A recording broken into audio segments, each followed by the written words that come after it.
సియోను పురవాసి అయిన యేసుక్రీస్తు నామం పేరట క్రీస్తునందున్న దేవుని ప్రియులారా, మీ అందరికీ హృదయపూర్వకమైన వందనములు తెలియచేయచ్చు ఉన్నాను.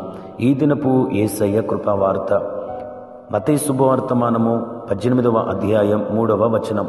మీరు మార్పు నొంది బిడ్డలు వంటి వారైతేనే గాని పరలోక రాజ్యంలో ప్రవేశింపరు. క్రీస్తునందున్న దేవుని ప్రియులరా, మన ప్రభువుని యేసుక్రీస్తు సశరీరుడుగా భూమి మీద సంచరించుచున్న దినములలో ఆయనతో కూడా ఉండినట్లుగా 12 మంది శిష్యులను ఏర్పాటు చేసుకున్న సంగతి మనకు తెలిసిందే.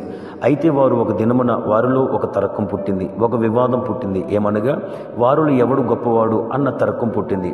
అప్పుడు యేసుక్రీస్తు, మీరు మార్పు నుండి చిన్న బిడ్డల వల్లే మారితే తప్ప దేవుని రాజ్యంలోనికి ప్రవేశింపరు అని ప్రభు తెలియజేస్తున్నాడు. శిష్యులలో వాదం ఏంటి అనగా పరలోక రాజ్యంలో ఎవడు గొప్పవాడని. కానీ యేసుక్రీస్తు చెప్తుంది పరలోక రాజ్యం యొక్క ప్రవేశం గురించి. దేవుని ప్రియులారా, మొట్టమొదటిగా మన ఆత్మీయ జీవితంలో మనం గమనించాల్సింది పరలోకంలో మనకు కలగబోయే బహుమతుల గురించి కానీ, మహిమను గురించి కానీ, గొప్పతనం గురించి ప్రయాసపడకూడదు. కానీ మొదటిగా మన దేవుని రాజ్యం యొక్క ప్రవేశం గురించి ప్రయాసపడాలి. ఒకసారి మనం ప్రవేశిస్తే ఆ తర్వాత ఘనత, మహిమ, గొప్ప కీర్తి అని తర్వాత మనం పొందుకుంటాం. అయితే ఆ పరలోక రాజ్యం ప్రవేశం ఎవరికి కలుగుతుంది అంటే చిన్న బిడ్డల వల్లే మార్పు చెందాలి. అనగా మన హృదయం, మన అంతరంగం, మన ఆత్మీయ జీవితం మార్పు చెందిందైతేనే మన దేవుని రాజ్యంలోని ప్రవేశిస్తాం. ఎలా మార్పు చెందాలి? చిన్న బిడ్డల నుండి స్వభావం ఏంటి? మొట్టమొదటిగా చిన్న బిడ్డలు ఒక సందర్భంలో యేసయ్య దగ్గరకు రావాలని ఇష్టపడుతున్నారు. అప్పుడు శిష్యులు వారిని ఆటంకపరుస్తుంటే యేసుక్రీస్తు ఇలాగ అంటున్నాడు, చిన్న బిడ్డలని నా యొద్దకు రానివ్వండి, వారిని ఆటంకపరచొద్దు, పరలోక రాజ్యం ఇలాంటి వారిది అంటున్నాడు. అనగా యేసుక్రీస్తుని చూడాలని, యేసుక్రీస్తు స్వరూప దర్శనం చేసుకోవాలని చిన్న బిడ్డలు ఎంతో ఆశ కలిగి ఉన్నాడు. దీన్ని దేనికి సాదృశ్యంగా చెప్పొచ్చో తెలుసా? ప్రార్థనకి సాదృశ్యంగా చెప్పొచ్చు. భక్తుడిని యాకోబు ఇలాగ అంటున్నాడు, మీరు దేవుని యొద్దకు రండి, అప్పుడు ఆయన మీ యొద్దకు వచ్చునని.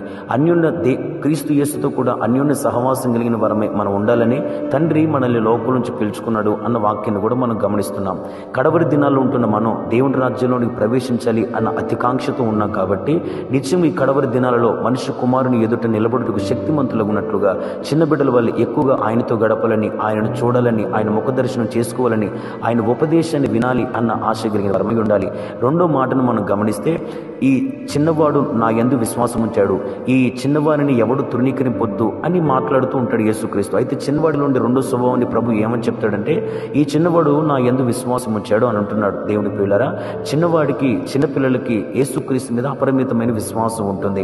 ఈ కడవరి దినాల్లో జీవిస్తున్న మనం కూడా మన ప్రభు ప్రత్యక్షమైనప్పుడు మనలో విశ్వాసాన్ని కనుగొంటాడు. కనుక ఏమాత్రం అల్ప విశ్వాసం కానీ, అవిశ్వాస సంబంధమైన భ్రష్ట హృదయం కానీ మనలో ఉండకూడదు. ఎందుకంటే భూమి మీద ఉండే సకల జనులలో అనేక మంది అబ్రాహాము, ఇస్సాకు, యాకోబులతో కూడా దేవుని రాజ్యంలో కూర్చుంటారని ప్రభు చెప్తున్నాడు. ఎందుకో తెలుసా? వారు యేసుక్రీస్తు మీద విశ్వాసం ఉంచారు గనుకనే. కనుక ఇక మీదట మన చిన్న బిడ్డల వల్లే గొప్ప విశ్వాసాన్ని, ప్రభువుని ఆశ్చర్యపరిచేంత విశ్వాసం కలిగిన వారమై ఆయన రాజ్యంలోనికి ప్రవేశించుదుముగాక.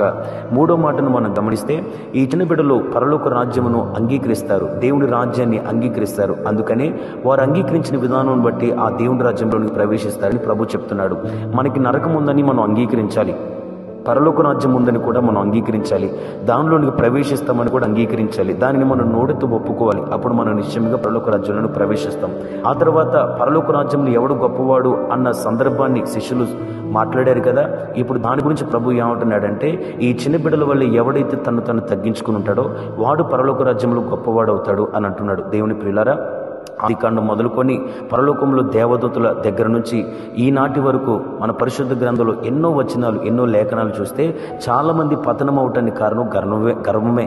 దేవదూతలు పడిపోవటానికి గర్వమే కదా కారణం, నెబుకద్నెజరు పడిపోవటానికి గర్వమేగా కారణం, హిజ్కియాకి రోగం రావటానికి, ఇలాగ ఎంతో మంది భక్తులు ఎన్నో రకాలుగా పాడవటానికి, పతనం అవటానికి కారణం గర్వమే. కనుక గర్వం లేకుండా తగ్గించుకుంటే ఈ భూమి మీద వినయ మనసుతో ప్రభుని వెంబడిస్తూ సేవకుల దగ్గర, సంఘంలో విశ్వాసం దగ్గర తగ్గింపు కలిగిన వారిని జీవిస్తే నిత్యముగా ఉన్న పరలోక రాజ్యంలో గొప్పవారిగా మార్చబడును గాక. ఆమేన్. ప్రార్థన. సర్వోన్నతుడైన యేసయ్య, నీకు స్తోత్రములు చెల్లిస్తున్నాను. ఈ దినమున మీరు మాకు తెలియజేసిన శ్రేష్టమైన కృపావార్త కొరకే నీకు స్తోత్రాలు. ప్రభువా, మేము చిన్న బిడ్డల వల్లే మారునట్లుగా మాకు మీరు కృపను అనుగ్రహించండి. ఆ మార్పు చెందగలిగిన ఆ స్వభావాలన్నీ మాలో మీరు ఇమర్చమని వేడుకున్నాం. అలాగ చీటుకు మేము కూడా ప్రయాసపడ్డ కృపను అనుగ్రహించి సహాయం చేయమని యేసు నామములో అడిగి వేడుకొనుచున్నాము తండ్రి. ఆమేన్. Praise the lord.